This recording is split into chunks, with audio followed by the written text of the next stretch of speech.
دوڑ رہے ہیں لوگ ادھر سے ادھر، فرار اختیار کر رہے ہیں. قرآن نے ذکر کیا، مناظر کو بیان کیا، مگر ایسے ہی لوگ فرار اختیار کریں گے کہ جو دنیا میں فرار اختیار کر رہے تھے. علی الاعراف رجال، بلندیوں پر رجال، مردان خدا ہوں گے. یعرفون کلا بسیماہم، وہ سب کو ان کی علامت اور نشانی سے پہچان رہے ہوں گے. قرآن مجید میں ایک اور سورہ ہے، اس کا نام ہے سورۃ الجاثیہ، اور جاثیہ کے معنی گھٹنوں کے بل چلنا. قیامت کے دن پوری انسانیت خوف الہی، جلال الہی میں گھٹنوں پر جھکی ہوئی ہے، اور یہ مردان خدا ہیں جو بلندیوں پر ہیں. یہ مردان خدا ہیں جو بلندیوں پر ہیں. علی الاعراف رجال، لفظ رجال استعمال کیا، نبی استعمال نہیں کیا. نبی بلندیوں پر ہوں گے. رسول استعمال نہیں کیا، رسول بلندیوں پر ہوں گے. رجال ہے تو پتہ چلا وہ مردان خدا ہے، مگر ان کو جو عزت اللہ نے دی ہے نبی اور انبیاء سے بڑھ کر دی ہے. علی الاعراف رجال، ابھی میں اس کو کھولوں گا آیتوں کو پڑھتے ہوئے. علی الاعراف رجال، بلندیوں پر مردان خدا ہوں گے. یعرفون کلا بسیماہم، وہ سب کو ان کی علامتوں اور نشانیوں سے پہچان رہے ہوں گے. وَنَادُوا أَصْحَابَ الْجَنَّةِ أَنْ سَلَامٌ عَلَيْكُمْ، اور وہ اہل جنت کو پکار کر کہیں گے تم پر ہمارا سلام ہو، تم پر ہمارا سلام ہو. آپ نے جانا کہ آپ جو اپنی نمازوں کے بعد ان بندوں کو سلام کرتے ہیں، ان سب کا جواب قیامت کے اس سلام سے دیں گے. علی الاعراف رجال یعرفون کلا بسیماہم ونادوا اصحاب الجنت ان سلام علیکم، وہ اہل جنت کو پکار کر کہیں گے کہ تم پر ہمارا سلام ہو. ولم يدخلوها وهم يطمعون، وہ ابھی جنتوں میں داخل نہیں ہوئے مگر وہاں کی آرزو اور طمع رکھتے ہیں، وہاں کی آرزو لے کر آئے ہیں. وہ اور ہوں گے جن کو ہے جنت کی آرزو. میں نے اشارہ کیا ان کی طرف، ماشاءاللہ. ذرا زور سے اور بلند کر دیں، میں نہیں پڑھوں گا، آپ پڑھیں. وہ اور ہوں گے، نہیں وہ ان کی انجمن کا ہے، مرحوم عروج کا، اور ناظم بھائی مرحوم نے پڑھا ہے. وہ اور ہوں گے کہ جن کو ہے جنت کی آرزو. جنت ہمارا حق ہے جو پائے ہوئے ہیں ہم، پائیں گے نہیں، پائے ہوئے ہیں ہم. جنت ہمارا حق ہے جو پائے ہوئے ہیں ہم. عزیزان محترم، تو وہ پکار کر کہیں گے اہل جنت کو کہ تم پر ہمارا سلام ہو. وَلَمْ يَدْخُلُوهَا وَهُمْ يَطْمَعُونَ وَإِذَا صُرِفَتْ أَبْصَارُهُمْ تِلْقَاءَ أَصْحَابِ النَّارِ، اب ان کی نظریں جہنم پر جانے والے لوگوں پر پڑیں. اب ایک ڈائیلاگ ہے، ایک مکالمہ ہے جو ان مردان خدا اور اہل جہنم کے درمیان ہوا. پہلی بات انہوں نے یہ کہی کہ ما اغنا عنکم وجمعکم وما کنتم تستکبرون. ایک ایک آیت اور ایک ایک آیت کے ہر حرف سے اہل جہنم کی صفات سامنے آ رہی ہیں. کیا ہوا؟ آج تمہاری اکثریت کسی کام نہ آئی. میجورٹی پہ فخر کرنے والے یہ دیکھیں کہ جہنم میں آخرت میں ان کا حشر کیا ہو رہا ہے. ما اغنا عنکم وجمعکم وما کنتم تستکبرون، آج تمہاری اکثریت کسی کام نہ آئی، آج تمہارا غرور اور گھمنڈ کسی کام نہ آیا. اور انہوں نے اشارہ کیا اہل جنت کی طرف. ہؤلاء الذین اقسمتم لا ینالہم اللہ برحمہ، کیا یہی وہ لوگ ہیں کہ جن کے بارے میں تم دنیا میں قسمیں کھاتے تھے، قسمیں کھاتے تھے. اللہ کا نام بھی لے رہے ہیں اہل جہنم، میجورٹی کے اندر بھی ہیں، گھمنڈ میں ہیں، اللہ کی قسمیں کھا کر کہہ رہے ہیں. میں اس جو اقسمتم کا لفظ ہے اس کو میں اور کھولوں گا اطلاقی ترجمہ کر کے. ایک میں نے ٹرم اور کوائن کی ہے، اطلاقی ترجمہ. ایک تو لفظی ترجمہ، یہ ہے اطلاقی ترجمہ اب جو میں کر رہا ہوں. ہؤلاء الذین اقسمتم، کیا یہی وہ لوگ ہیں جن کے بارے میں تم نے قسمیں کھائی تھی، جن کے بارے میں تم نے فتوے لکھے تھے، جن کے بارے میں تم نے فتوے لکھے تھے، جن کے بارے میں تم نے تمام دیواروں پر لکھ دیا تھا. ہؤلاء الذین اقسمتم لا ینالہم اللہ برحمہ، کیا یہی وہ لوگ ہیں کہ جن کے بارے میں تم قسمیں کھاتے تھے، فتوے دیتے تھے، دعوے کرتے تھے، دیواروں کو سیاہ کرتے تھے. لا ینالہم اللہ برحمہ، کہ ان تک اللہ کی رحمت پہنچ نہیں سکے گی. امام نے رحمت الہی کی تفسیر میں ارشاد فرمایا نحن رحمت اللہ، ہم ہیں اللہ کی رحمت. ہؤلاء الذین اقسمتم لا ینالہم اللہ برحمہ، کیا یہی وہ لوگ ہیں کہ جن کے بارے میں تم نے قسمیں کھائی تھیں؟ بیچ کی ایک آیت کو میں نے قصداً چھوڑا ہے، میں ابھی پڑھوں گا اس آیت کو ختم کر کے، کہ جن کے بارے میں تم نے قسمیں کھائی تھیں کہ اللہ کی رحمت ان تک نہیں پہنچے گی. یہ رجال ہیں، بلندیوں پر ہیں. ان کی اتھارٹی کو دیکھیے، ان کے کنٹرول کو دیکھیے، ان کی پاور کو دیکھیے، ان کے عزم کو دیکھیے. ایک مرتبہ اہل جنت کی طرف مڑے، نہ رضوان سے پوچھا، نہ جبرائیل سے پوچھا، نہ اس وقت اللہ سے اذن لیا، اس لیے کہ اللہ ازل سے اذن دے چکا تھا. ان کی طرف مڑے اور اپنی اتھارٹی پر کہا ادخلوا الجنہ، جاؤ جنتوں میں داخل ہو جاؤ.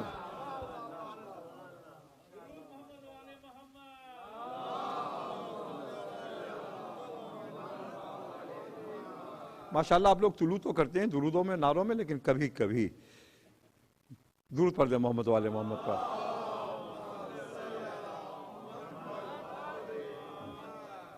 ابھی تو درود ہوا ہے، بلندر نہیں ہوا ہے.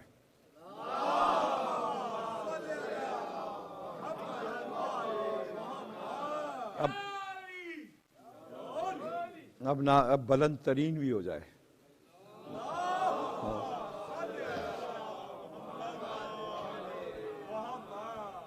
عزیزان گرامی، میں نے وہ جو بیچ کی آیت چھوڑی ہے وہ یہ ہے، اور یہ ان تمام آیتوں کا خلاصہ ہے اور آپ کی معرفتوں کے لیے ایک تحفہ ہے. فَأَذَّنَ بَيْنَهُمْ مُوَذِّنٌ، اہل جنت اور اہل جہنم کے درمیان کھڑے ہو کر ایک موذن اذان دے گا. اہل جنت اور اہل جہنم کے درمیان کھڑے ہو کر ایک اذان دے گا. کیسا کہ ندا دے گا، پکار دے گا، نہیں اذان دے گا. اہل جنت اور اہل جہنم کے درمیان ایک موذن کھڑے ہو کر اذان دے گا. اس کی اذان کیا ہوگی؟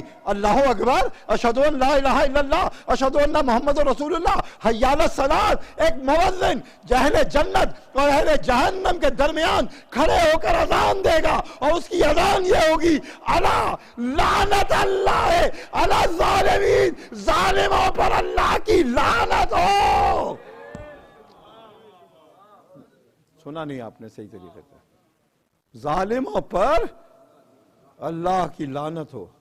اس کے بعد اور کوئی کلام نہیں ہے وہاں. تو مت گھبراؤ، مت گھبراؤ، لعنت سے قیامت تک جا رہی ہے. مت گھبراؤ، لعنت سے قیامت تک جا رہی ہے. اور قرآن کے الفاظ یہ ہیں، میں بار بار زور دے رہا ہوں، فَأَذَّنَ بَيْنَهُمْ مُوَذِّنٌ. اہل جنت اہل جہنم کے درمیان ایک موذن کھڑے ہو کر اذان دے گا. کہہ سکتا تھا کہ لعنت بھیجے گا، پکار کر کہے گا. یہ اذان کا لفظ کیوں استعمال کیا؟ عزیزان گرامی، ظالموں پر لعنت کرنا اذان کا درجہ رکھتا ہے. ظالموں پر لعنت کرنا اذان کا درجہ رکھتا ہے. اب اسی سلسلے کی آخری بات، مامون کا دربار تھا، تمام علماء حاضر تھے، امام علی ابن موسیٰ رضا علیہ السلام بھی موجود تھے، اور تمام علماء کے درمیان مامون نے امام سے پوچھا، دور پڑے محمد والے محمد پر. تمام علماء کا مجمع، مامون کا دربار، امام موجود، اور مامون نے امام سے پوچھا فرزند رسول وہ موذن کون ہے؟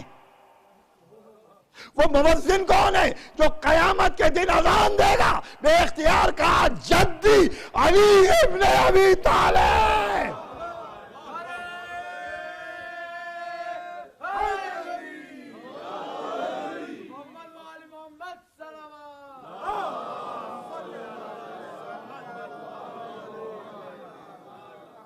یزید پہ لعنت، شبر پہ لعنت،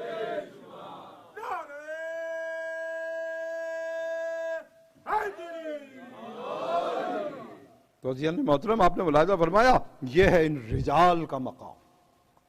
اس لیے قرآن نے لفظ رجال استعمال کیا. خیبر کے دن نبی نے علی کے لیے استعمال کیا، اور جب علی کی رجولیت نسل میں چلی اور سب جمع ہوئے، آراف قیامت کے دن رجال بن گئے. قیامت کے دن رجال بن گئے. تو عزیزان محترم، میں عرض کر رہا تھا کہ یہ نان لیونگ یونیورس، وَأَحْصَىٰ كُلَّ شَيْءٍ عَدَدًا، اس نے ہر شے کو عدد میں قید کر دیا. ہر شے کی حقیقت ایک ہی ہے.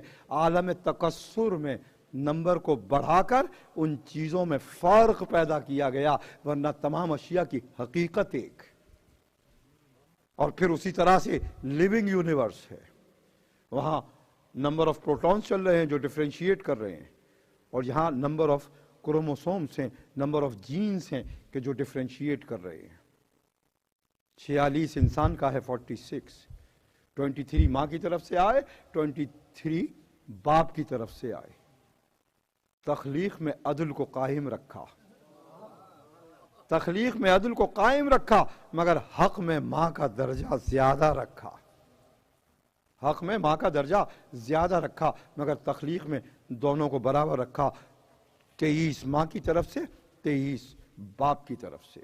46 جینز قرار پائے. اور آپ کو حیرت ہوگی کہ کسی بھی اسپیشیز کے جانور یا پرندے واٹ ایور، ان کے آڈ نمبر نہیں ہے کہ جیسے 46 اور 44 کے بیچ میں کوئی نمبر ہوتا 45. اس لیے کہ اگر 45 اور 47 اور 49 آڈ نمبر ہوتے تو پھر جوڑے نہ بنتے، جوڑے نہ بنتے. اس لیے جوڑوں کو رکھنے کے لیے، اپنی وحدت کو برقرار رکھنے کے لیے، اگر نمبر آف کروموسومز بھی ہیں تو وہ ایون نمبر کے اندر ہیں. سید الشہداء حسین ابن علی علیہ السلام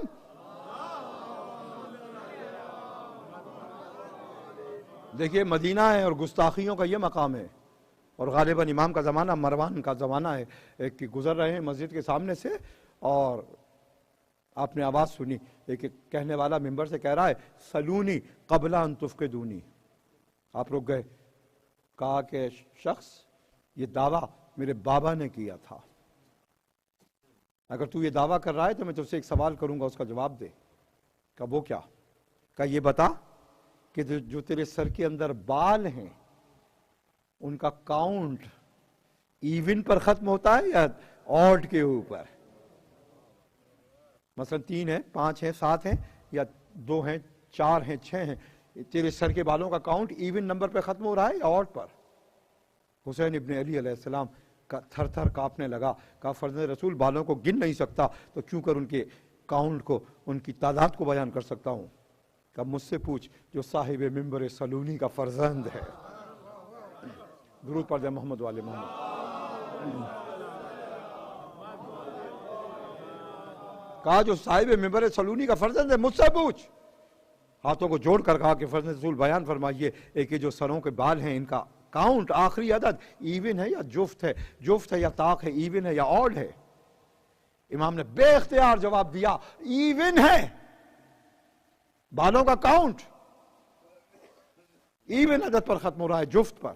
اس نے پوچھا اس کی دلیل کیا ہے؟ کہا اس کی دلیل قرآن کی آیت ہے کل شیء خلقناہ زوجین، ہم نے کائنات میں ہر شے کو جوڑے میں خلق کیا ہے. درود پڑھ دے محمد والے محمد پر. میں نے شعر نہیں پڑھا بہت دیر سے.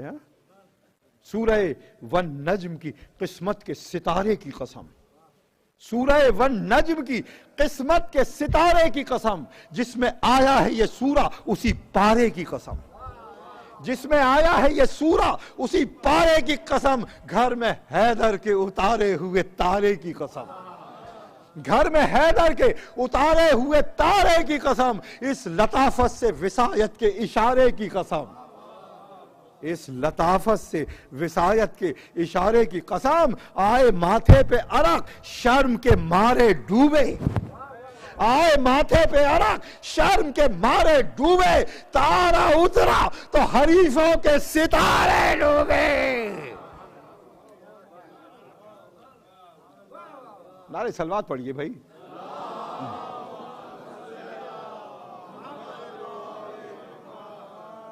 ایک مرتبہ درود پڑھ دیں محمد والے محمد پر۔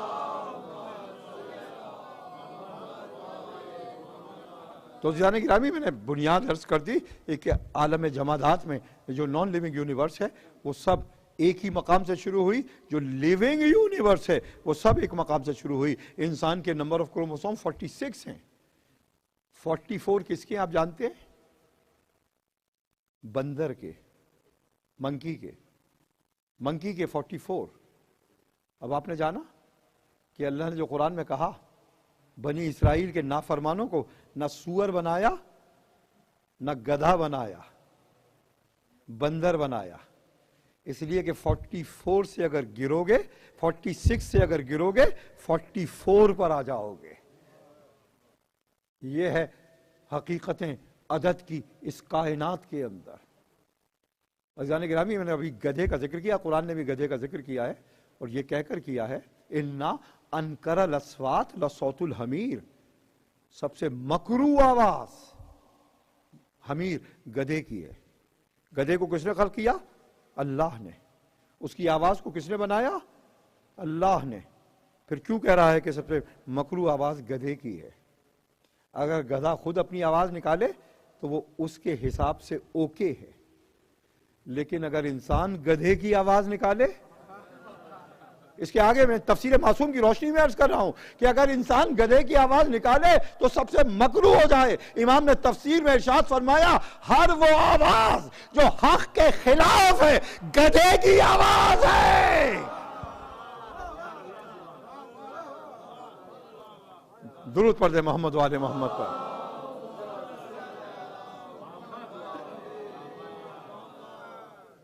تو عزیزان محترم، اب میں اسی مقام پر واپس آ رہا ہوں کہ اس نے اپنے علم کو رسول مجتبیٰ تک پہنچایا، رسول مجتبیٰ نے اپنے علم کو مرتضیٰ تک پہنچایا۔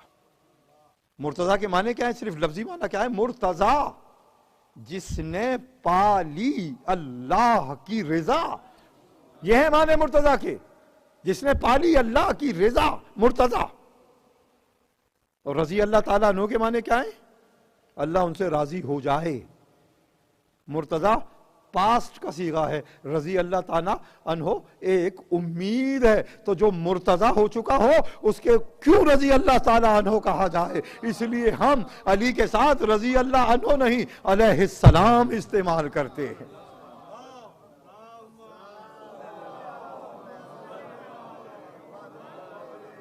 علیہ السلام استعمال کرتے ہیں۔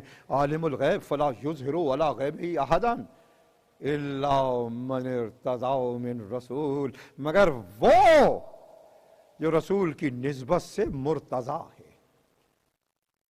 صاحب کنوز المعجزات نے لکھا، سید قطب الدین راوندی علیہ الرحمہ نے، 5ویں صدی ایک بڑے اسکالر ہیں، صاحب کنوز المعجزات سید قطب الدین راوندی لکھتے ہیں، اور اس روایت کو محمد ابن حسن شیبانی سے لیتے ہیں۔ اور محمد ابن حسن شیبانی کون ہے؟ ابو حنیفہ کا شاگرد رشید۔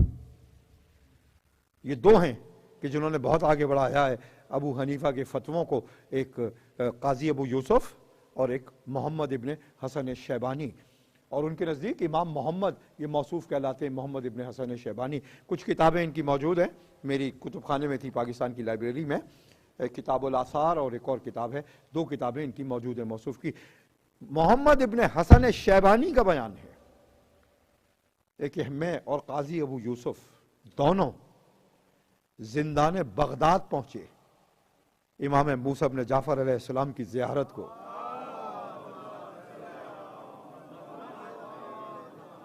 باب الحوائج کی زیارت کو زندان شام پہنچے۔ یہ باب الحوائج میں کہہ رہا ہوں، اگر وہ کہہ دے تو قیامت آ جائے۔ اور کہا کہ ہم بیٹھے تھے امام کے پاس کہ داروغہ جیل آیا، جیلر آیا۔ اس روایت کا اختتام ایک بڑے خوبصورت نتیجے پر ہوگا۔ ایک داروغہ جیل آیا، کہا میں امام سے کہا کہ میں جا رہا ہوں، شام کا وقت ہے، کل واپس آؤں گا، اگر آپ کو کوئی ضرورت کی چیز منگوانی ہو تو وہ میں کل لیتا آؤں گا۔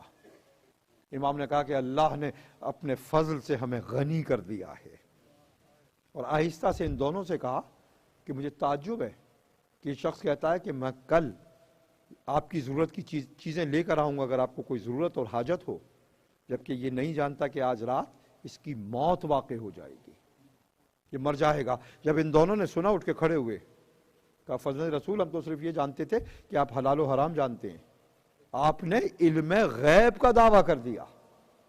میں متصل ہوں اپنے سبجیکٹ سے، پہلی ہی آیت سے، آپ نے علم غیب کا دعویٰ کر دیا، اور اٹھ کے چلے گئے۔ باہر نکلے تو قاضی ابو یوسف نے کہا محمد ابن حسن شیبانی سے کہ یہ وہ گھرانہ ہے، یہ صادق نہیں صدیق ہیں،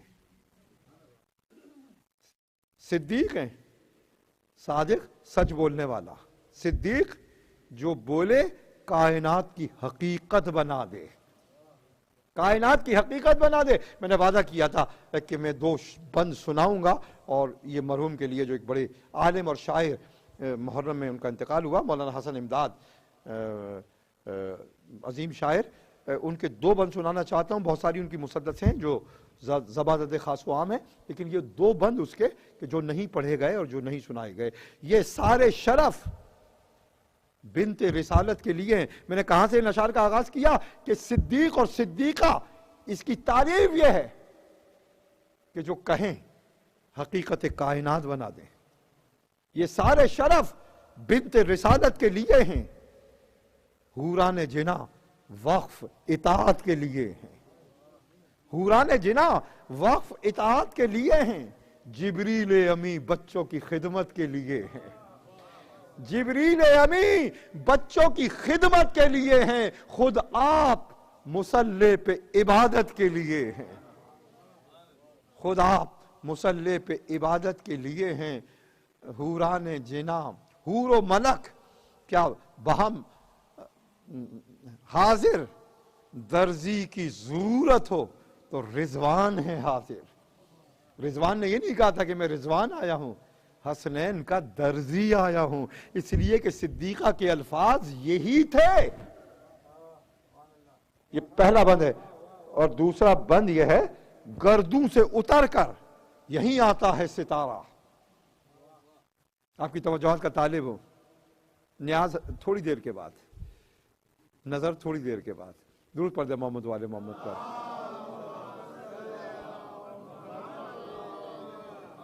سیٹرڈے نائٹ ہے نا، فرائیڈے نائٹ ہے نا، ٹھیک ہے نا، میں بھی ٹھیک ہوں۔ ہاں، درود پڑھ دے محمد والے محمد پر۔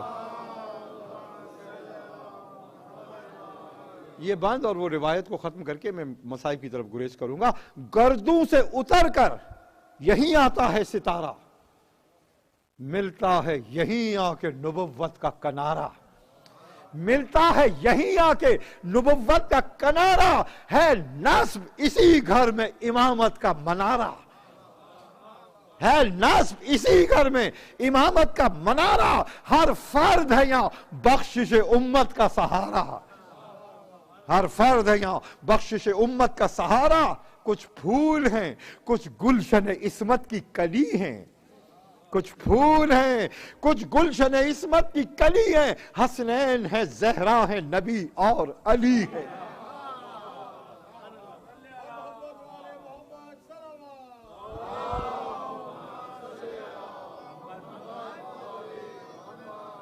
کہا کہ یہ صدیق و صادق گھرانہ ہے، جو کہا ہے وہ سچ ہے۔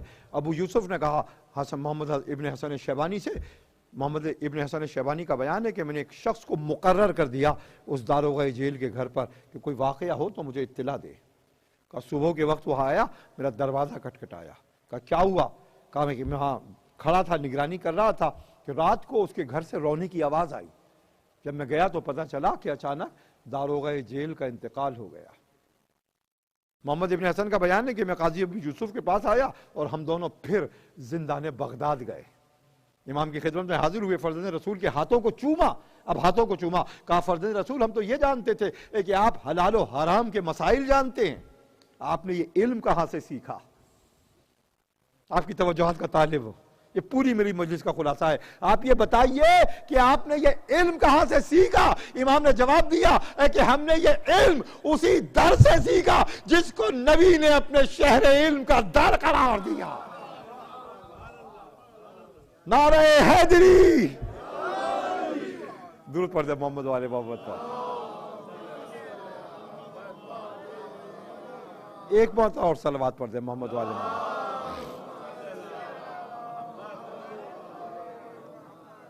ہم نے یہ علم اسی در سے سیکھا کہ جس کو نبی نے شہر علم کا در قرار دیا. عزیزان گرامی، کائنات کے پردے اٹھے ہوئے ہیں امام المتقین کے سامنے. علی جب صفین کی جنگ پر جا رہے تھے تو کرب و بلا سے گزر ہوا، ایک مقام پہ ٹھہر گئے اور کہا کہ یہ وہ مقام ہے منافخو رکابنا، جہاں شہداء کے گھوڑے آ کر رکیں گے. یہ وہ مقام ہے. آگے بڑھ کر کہا کہ جہاں خیام برپا ہوں گے، اور پھر بڑھ کر کہا کہ یہ وہ مقام ہے کہ جہاں کٹ کٹ کے گھوڑوں کی پشت سے شہید گریں گے. اور پھر ایک مرتبہ آپ سو گئے، خواب میں کربلا کے مناظر کو دیکھا اور پھر بیٹے کو طلب کیا. کہا بیٹا میں نے کربلا کے مناظر دیکھے ہیں، ماذا ترا، تو کیا جانتا ہے، تیری رائے کیا ہے. یہ ماذا ترا وہی لفظ ہے جو ابراہیم نے استعمال کیا تھا کہ فنظر ماذا ترا، تو تیری رائے کیا ہے، میں تجھ کو قتل کر رہا ہوں، میں تجھ کو ذبح کر رہا ہوں، تیری رائے کیا ہے. علی نے پوچھا حسین سے ماذا ترا، اے حسین تمہاری عزم و ہمت اور ارادہ کیا ہے. ابراہیم نے کہا تھا بابا آپ مجھے صابر جانیں گے، صابر پائیں گے. علی نے پوچھا بیٹا حسین تم کیا کرو گے. کہا بابا آپ مجھے شاکر پائیں گے، بابا میں شکر کروں گا. جس منزلوں پر اسماعیل صبر کر رہے ہیں، حسین ابن علی شکر کر رہے ہیں. صبر میں اور شکر میں فرق کیا؟ کہ صبر مصیبتوں پر ہوتا ہے، قرآن کی تعریف، شکر نعمتوں پر ہوتا ہے. اسماعیل اپنے ذبح کو ایک مصیبت جان کر صبر کرتے ہیں، حسین اپنی شہادت کو ایک نعمت جان کر شکر کرتے ہیں. جن منزلوں پر اسماعیل صابر ہیں ان منزلوں پر حسین ابن علی شاکر ہیں. نہ صرف حسین شاکر، حسین کا پورا لشکر شاکر. نہ صرف حسین شاکر، حسین کا فرزند زین اللواء شاکر. نہ صرف حسین شاکر، ثانی زہرا شاکر. اور پھر ایسے موقع پر شکر اہل مقاتل کہتے ہیں. ایک جب بنی ہاشم نے جانا شروع کیا، زینب جائے نماز پر ان کی سلامتی کی دعائیں مانگتی رہی، مگر جب اونو محمد گئے تو جائے نماز پہ بیٹھ کر دعائیں نہیں مانگی. خیمے کے دروازے سے کھڑے ہو کر ماں نے بیٹوں کی جنگ کو دیکھا. شب عاشور کہا تھا. ایک شعر اونو محمد نے کا بھی ہے جو میر انیس نے نقل کیا، کلام شعر کی شکل میں میر انیس نے، اور ایک بی بی زینب کا کلام ہے جو انیس نے نقل کیا. زینب نے اپنے بیٹوں کی ہمت کو شب عاشور بندھایا تو کہا تھا کہ تم کیوں کہو کہ لال خدا کے ولی کے ہیں، تم کیوں کہو کہ لال خدا کے ولی کے ہیں، فوجیں پکار اٹھیں کہ نواسے علی کے ہیں، فوجیں پکار اٹھیں کہ نواسے علی کے ہیں. اور اونو محمد نے کہا تھا کہ فوجیں بھگا کے گنج شہیدہ میں سوئیں گے، فوجیں بھگا کے گنج شہیدہ میں سوئیں گے. اس وقت قدر ہوگی آپ کو جب ہم نہ ہوئیں گے، اس وقت قدر ہوگی آپ کو جب ہم نہ ہوئیں گے. تو اب خیمے کے دروازے سے بیٹوں کی جنگ کو دیکھا، اور جب گھوڑوں سے گرتے ہوئے دیکھا تو ایک مرتبہ آئیں جائے نماز پر، اور شہیدوں کے لیے، قاسم و علی اکبر کے لیے، مسلم کے لاڈلوں کے لیے، عباس دلاور کے لیے حفظ و امان کی دعا جائے نماز پر. مگر جب بیٹوں کو گرتے ہوئے دیکھا مصلی پر آئیں اور شکر کا سجدہ ادا کیا. بنت علی نے شکر کا سجدہ ادا کیا. ایک مرتبہ لاشیں خیمے میں لائے امام، ایک کا لاشا امام کی گود میں، ایک کا لاشا علمدار کرب و بلا کی گود میں. تڑپتے ہوئے لاشیں، خون میں بھرے ہوئے لاشیں. ایک مرتبہ صرف کارنر سے ترچھی نگاہوں سے زینب نے دیکھا، پوری نگاہوں سے بھی نہیں دیکھا، اور پھر شکر کا سجدہ ادا کیا. اس کے بعد کرب و بلا میں عصر کا وقت آیا، بھائی بھی شہید ہوا، اور پھر تلاطم برپا ہوا، خیموں میں آگ بھی لگی، ردائیں بھی چھنی، مگر زینب نے ان محمد کو یاد نہ کیا۔ شام غریبہ کے تاریک سائے گزر گئے، مگر زینب ان محمد کو یاد نہ کیا۔ اور پھر کربلا سے قافلہ چلا، کوفے آیا، کوفے سے شام کی راہوں پر گیا، شام سے دربار تک پہنچا، زندان شام تک آیا، مگر زینب نے انہوں محمد کو یاد نہ کیا، یہاں تک کہ شہیدوں کے سر آ گئے، مگر انہوں محمد کو یاد نہ کیا۔ رہائی کا پروانہ ملا، قافلہ چلا، مدینے کی طرف چلا، مگر کرب و بلا سے ہوتا ہوا چلا، کرب و بلا سے ہوتا ہوا چلا۔ 3 دن تک کرب و بلا میں عزائے حسین ہوئی۔ واہ حسینہ، واہ حسینہ۔ بنی اسد کی عورتیں سیاہ لباس میں آئیں اور پرسہ دیا، بنی اسد کے لوگ آئے، سید سجاد کو پرسہ دیا، اور پھر 3 دن کے بعد امام نے قافلے کو کوچ کا حکم دیا، ایک ایک بیبی کو بٹھایا، مگر ام رباب نظر نہ آئی۔ خیمے میں دیکھا، دریا کے کنارے دیکھا، مقتل میں دیکھا، ام رباب نہ نظر آئی۔ ایک مرتبہ پھر آئے مرقد حسین پر، ام رباب کو روتے ہوئے دیکھا، بازو پکڑ کر جھنجھوڑا، اماں جان چلیے، قافلہ چلنے کو تیار ہے۔ روتے ہوئے سر کو اٹھا کر کہا، بیٹا سید سجاد جب مدینے سے چلی تھی سکینہ میرے ساتھ تھی، اصغر میری گود میں تھے، سکینہ کو شام میں کھو دیا، اصغر کو کرب و بلا میں کھو دیا، میری گود بھی اجڑ گئی، میری کاک بھی اجڑ گئی، میری مانگ بھی اجڑ گئی۔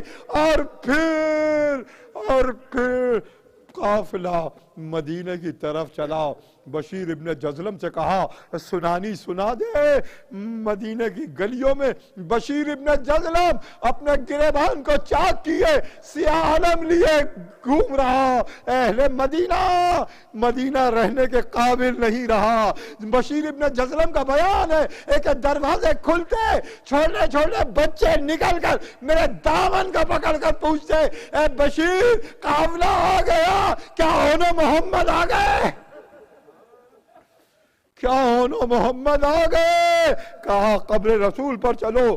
مدینے میں شور مچا، اہل مدینہ نکلے، محمد حنفیہ نکلے، عبداللہ ابن جعفر نکلے، محمد حنفیہ بھتیجے کے خیمے میں داخل ہوئے، عبداللہ ابن جعفر بنت علی کے خیمے میں داخل ہوئے۔ ایک مرتبہ ٹھٹکے آگے بڑھے، زینب کو پہچان نہ سکے، ام المصائب کے مصائب چہرے پر آیا تھے۔ ایک مرتبہ قریب آئے، بہن کو بھائی کا پرسہ دیا، بہن کو بھائی کا پرسہ دیا، اور پھر پوچھا بنت علی میرے بیٹوں کا حال سناؤ۔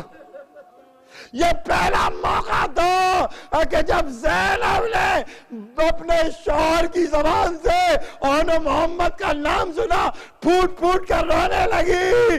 کہا ہے میرے والی، جب خیمے میں لاشیں آئے، اون گزر چکے تھے، محمد کی زندگی تھی، رمق حیات تھی۔ کہا اماں جان جب مدینے جانا بابا کو سلام کہنا، اور کہنا بابا تمہارے بیٹوں نے جو وعدہ کیا تھا اس کو سچ کر دکھلایا۔ انا للہ وانا الیہ راجعون سیعلم الذین ظلموا ای منقلب ینقلبون۔ پروردگار بحق شہیدان کربلا، بحق اسیران کربلا، جو مومن مومنات مر چکے سب کی مغفرت فرما، جو زندہ سب کو حفظ و امان میں رکھ، پریشان حالوں کی پریشانیوں کو دور فرما۔ شیعان حضرت کرار ہوئے زمین پر جہاں جہاں عزاداری میں مصروف ہیں ان کے جان و مال و عزت و آبرو کی حفاظت فرما، ان کے دشمنوں کو نیست و نابود فرما، ان خانوادوں کو جو شہید ہوئے ان کے یتیم بچوں اور بچیوں اور بیواؤں کی رب العالمین اپنے دست قدرت سے کفالت فرما۔ رب العالمین طالب حاجات کی حاجتوں کو برلا اور ملت اسلامیہ کو اتحاد و اتفاق عطا فرما، اپنے نور کا حجت کا ظہور جلد فرما۔ یہ مرحومین جن کے میں نے ابتدائی مجلس میں نام لیے تھے ان کے لیے اور تمام مرحومین کے لیے سورہ مبارکۃ الفاتحہ۔